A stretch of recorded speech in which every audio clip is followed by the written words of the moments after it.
So I tried. I'm going to dive right into the spoilers, but on the way home from work tonight, I told myself I wasn't going to judge this episode based as an adaptation of a very well-known story. I was just going to try very hard to just judge it on its own merits. I really don't think I was able to succeed. Of course, the rub there is that even on its own merits, this episode was mixed, to say the least. Okay, so even though I really haven't written anything substantial in far too long, I still think of myself as a writer. And one of the big tenets when you're learning about how to become a better writer is the basic principle of show, don't tell. This episode fails in that regard. It just, oh man. Okay, so the basic setup is Supergirl is attacked by an alien plant that makes her live her greatest wish, her greatest desire. So she won't want to wake up, and the plant can eat her soul. I don't know. It's been a while since I've either read the story or saw the Justice League Unlimited adaptation, so I don't remember the exact details. But basically, she's going to be in a coma forever, living her perfect life. We barely get to see that perfect life.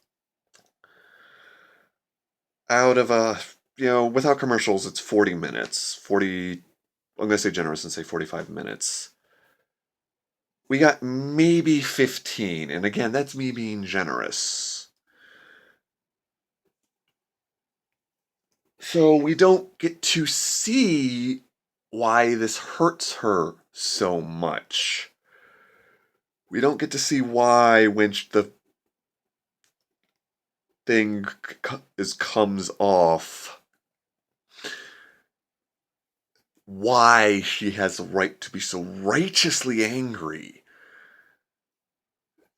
So, yeah, from a basic storytelling standpoint, it fails super hard in that regard. And then there's the issue as an adaptation, it misses the entire freaking point. Again, not only because we barely get to see the perfect world, her life on Krypton. That's the Superman version. Superman wakes up and he's married and has a son and he's still on Krypton. And both the Justice League Unlimited episode and the original story by Alan Moore, he feels like something's off, but he can't quite put his finger on it. But throughout most of the episode, he lives his perfect life. He plays with his son. He plays with his dog. He makes out with his wife.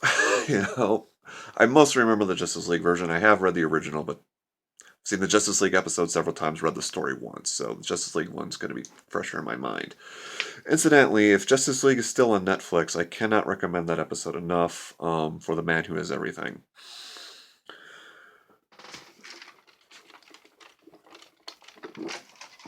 So yeah, so that's why, and every once in a while he asks, "Hey, didn't something happen? I feel like something should be happening."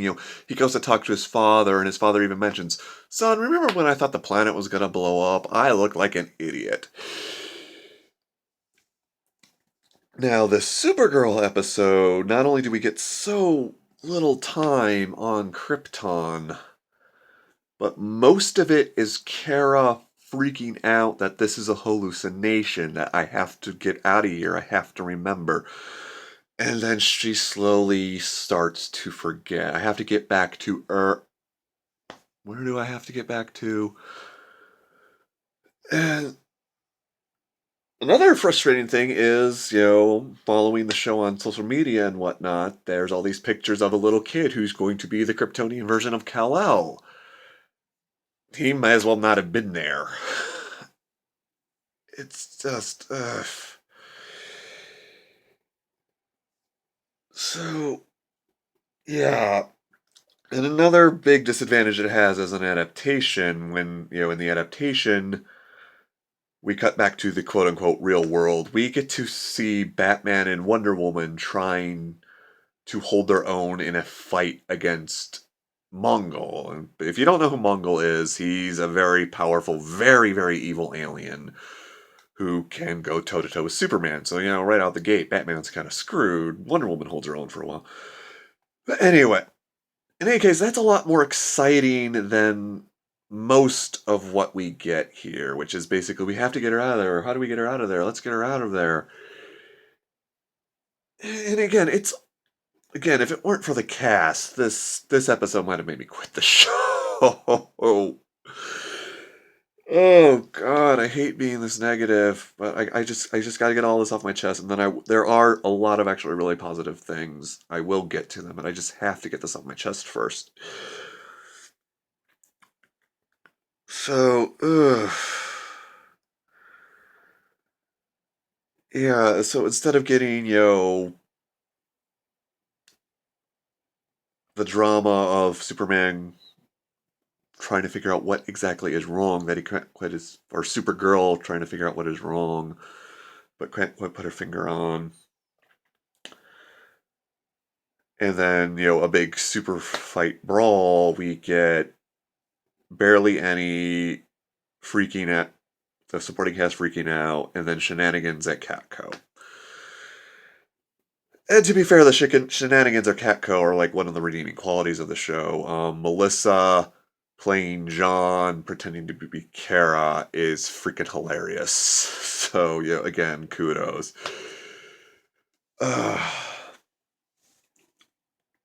And another thing that bothers me, and I know this is going to seem kind of hypocritical considering what I've said in past blogs, this was mostly an Alex episode, which in principle is not a bad thing, because Alex is freaking badass. I adore Alex. The problem is this particular story that they're adapting can't be about someone else and still work. I mean, I have mixed feelings about the way they got Kara out of the situation with sending Alex in to beg her to come back. That's iffy. And again, if they weren't adapting this specific classic for a reason story, I might not think anything of it. But again, this is Alex's episode. In just about any other circumstance, I would be perfectly okay with that. In fact, I'd probably be gushing right about now. But it just doesn't work with what they were trying to do. Just talking about how she did. So again, it just frustrates me. I hate being this negative, guys. I really do. But anyway, you get the gist of why this episode just bugged me. I am going to start talking about the positive stuff. And then I'm probably going to have to complain again.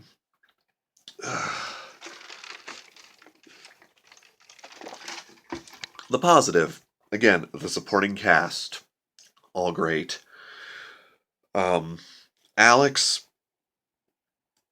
I want them to try an Alex episode again, because again, she was great.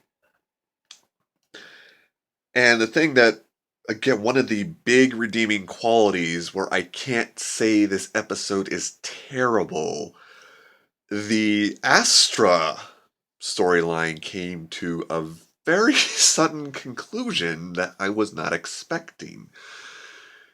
In that Alex stabs Astra through the heart with a kryptonite machete. Holy crap! And, before that, we actually get to see a better Martian Manhunter fight than the Martian Manhunter episode. We get to, it's much more clear. There wasn't a lot of shaky cam or cutting away. Honestly, the biggest problem there was CBS All Access again, just not working properly. I also think it might have cut into the episode late, though that might have been the broadcast fault. That does happen. There's just, when the show came back from commercials, I just got the distinct impression I was missing something. So that was great. And when Supergirl meets up with Nam, the one who put the Black Mercy Eat Your Soul plant on her, this is the most. I think that fight might have been more brutal than the pilot. You can't even call it a fight. It was just Supergirl wailing on Nam just repeatedly. I mean, damn, jeez, okay.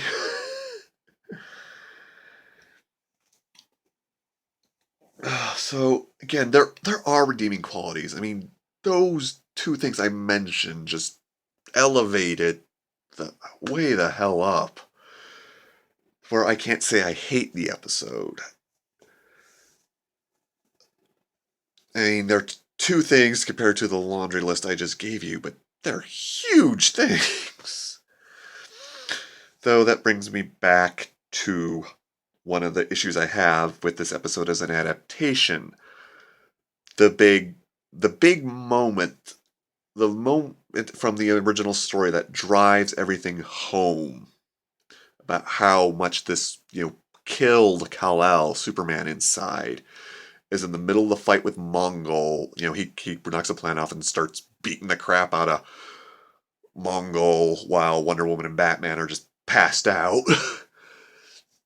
Superman gets beat down a little bit, and just Mongol starts giving this speech about how, yes, I have broken you. Even if you had stayed in, I would have won. But to get out, it must have been like ripping off your own arm. I win.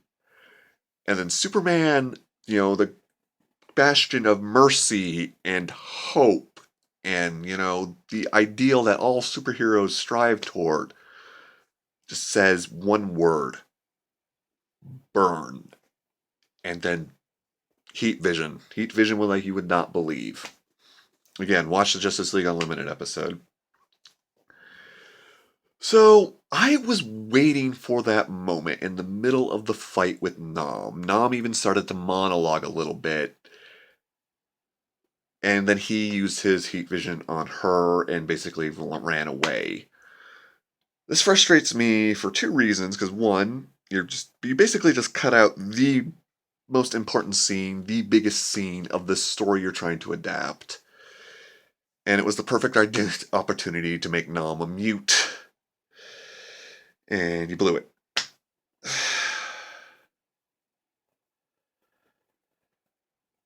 So, yeah, I'm just, okay, I'm going to try to go back to a positive note. I'm glad that Cat Grant hasn't become an ice queen to Kara over the whole breaking up with her son thing. I mean, she's upset, don't get me wrong, but I love that she's barely keeping her anger restrained. That's honestly, that's a lot more interesting to watch. It's great to see, again, the secondary cast really show their acting chops. And the scene at the end where they're getting together and they were cleaning Kara's house and they got her favorite foods. It was a really sweet scene, and again, just drives home that this take a shot. The cast is awesome. So I can't say it was a. I don't want to say it was a bad episode, but yeah, the good points aside, they kind of really dropped the ball, and it just. And never mind my whole argument where they're just basically trying to make a Superman show without Superman. I mean, the Arrow fandom will tell you all about that. I'm so disappointed. I'm hoping if they try to adapt any more comic book stories, because again, like with Reactron, I forgot there really was a Bizarro girl. I really need to go back and reread some of my comics, apparently. But if they're going to adapt any more stories, they need to adapt the Power Boy storyline. I don't know how they're going to do it in this universe, and how they're going to do it with Supergirl and Power Boy not being teenagers. But that was a fantastic arc, and it was solely Supergirl's arc. It was fantastic. And it was a Joe Kelly arc, and Joe Kelly's properties might be becoming big because of this certain movie called Deadpool coming out in a few days. Oh, anyway, no new episode next week because of the Grammys. So, you know, don't hold me to this, but I will try to get the fucking Maxwell Lord episode, and I'm sorry I just cursed. The sidebar, super sidebar about Maxwell Lord up, and I've just broken 16 minutes. Speaking of Max Lord, he was really good in this episode too, so kudos. And yeah, I'll see you guys next time.